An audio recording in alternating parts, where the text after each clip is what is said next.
S. Nuvia Mila, kelas 3C D3 Akuntansi dari Politeknik Negeri Padang. Baiklah, di sini saya akan menjelaskan materi tentang penganggaran modal atau capital budgeting. Pengertian penganggaran modal adalah proses perencanaan pengeluaran atas aset yang harus kasnya diperkirakan akan terjadi di atas periode 1 tahun. Capital budgeting bertujuan untuk membuat keputusan investasi dengan berbagai pertimbangan yang komprehensif sehingga keputusan pendanaan yang dilakukan memberikan keuntungan kepada perusahaan sekaligus pemegang saham. Manfaat penganggaran modal ada 4. Yang pertama, perusahaan dapat mengetahui dana yang lebih terperinci karena dana yang telah terkait dalam jangka waktu lebih dari 1 tahun. Yang kedua, menghindari terjadinya over atau under investment. Yang ketiga, bisa lebih terperinci dan teliti dan akan semakin banyak dan jumlah dana yang teramat besar.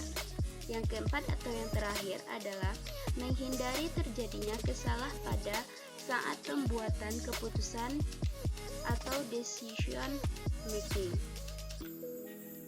Metode penganggaran modal. Yang pertama adalah net present value atau NPV.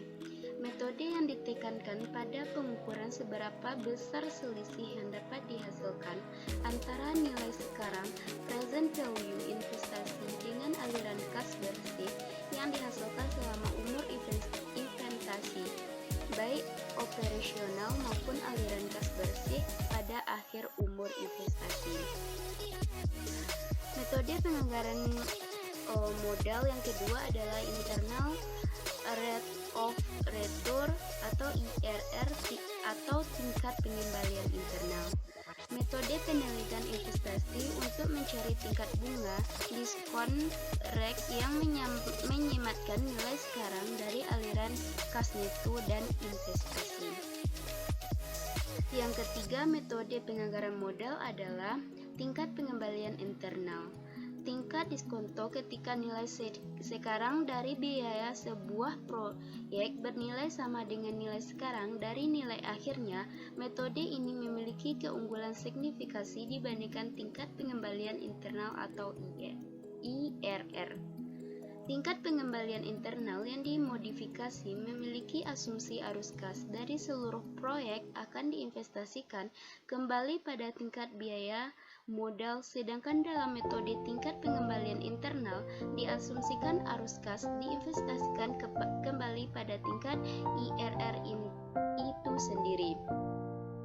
Metode penganggaran modal yang keempat adalah payback period. Metode perhitungan yang dilakukan berdasarkan periode waktu pengembalian profit. Angka periode yang didapat dalam perhitungan ini umumnya bertolak belakang dengan kelayakan proyek. Maksudnya, semakin tinggi angka yang dihasilkan dalam perhitungan payback period, maka semakin kecil kelayakan suatu proyek untuk dilanjutkan. Metode penganggaran modal yang kelima adalah pelunasan diskonto. Lamanya waktu yang dibutuhkan didiskontokan menggunakan biaya modal investasi untuk menutup biayanya, di mana arus kas pertama-tama didiskontokan menggunakan biaya modal rata-rata tertimbang atau WACC dan digunakan untuk menghitung tahun. Perbedaan project independent dengan project mutually exclusive. Project independent. Proyek yang arus kasnya saling independen satu sama lain disebut proyek independen. Proyek independen yaitu investasi yang berdiri sendiri, tidak akan mempengaruhi usulan proyek lainnya dengan keputusan apakah menerima atau menolak proyek tersebut. Yang kedua adalah proyek mutually exclusive. Dua atau lebih usulan investasi yang mempunyai manfaat yang sepadan. Jika semuanya layak, maka tidak semua dapat dilaksanakan, tetapi harus dipilih salah satu di antaranya yang terbaik dan memberikan return yang paling tinggi. Dengan kata lain, dalam proyek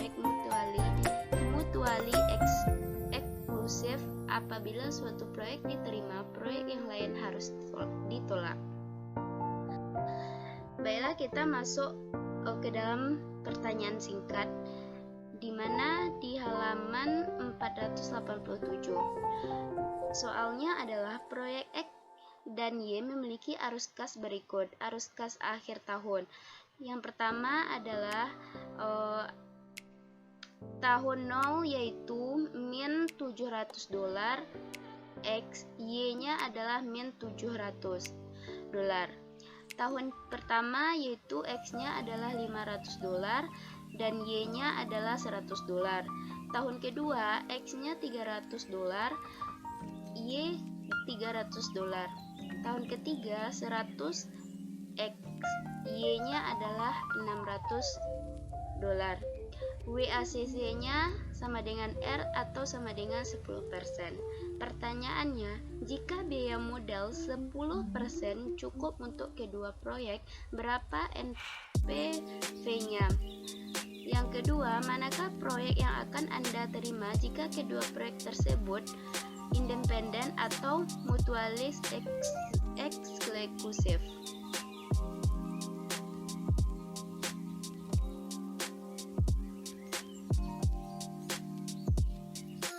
Baiklah, persamaan NPWP.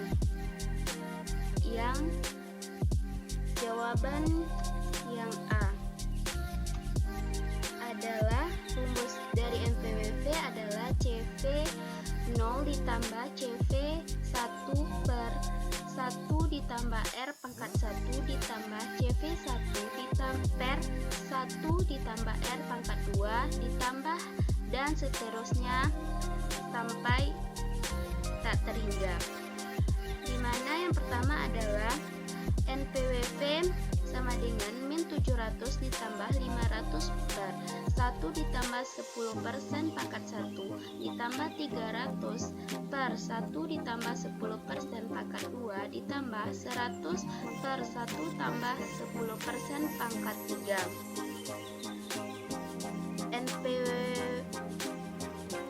NPVX sama dengan kita memperoleh hasilnya adalah $77,61. Yang kedua adalah NPFX sama dengan min 700 ditambah 100 per 1 ditambah 10% pangkat 1 ditambah 300 per 1 ditambah 10% pangkat 2 ditambah 600 per 1 ditambah 10% pangkat 3. Maka kita memperoleh hasil NPFX-nya adalah $89,63.